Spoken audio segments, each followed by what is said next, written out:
呢家係牛市嘅回調，仲係深紅嘅開始呢？先講結論，從短期嚟睇，佢有啲利空，不過長期嚟話呢，係大大嘅利好。點解咁講？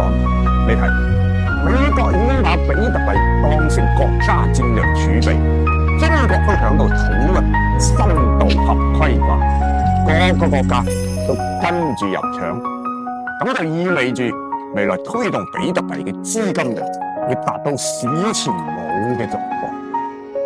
再講下底部價格，呢個好關鍵。首先呢，礦工嘅成本價就響6萬到7萬呢個範圍。另外呢，從籌碼分佈指標嚟睇，6萬到7萬係一個巨量籌碼聚集區，要擊穿呢個區間，基本係唔可能嘅，所以呢個區間就好有參考價值。最後講講交易策略，我建議從8萬開始就可以分批建倉，冇急，慢慢嚟，按節奏建倉都可以考慮定投。咁樣操作嘅話，可以在一定程度上降低風險，咁你就可以揸住比特幣未來上漲嘅紅利啦。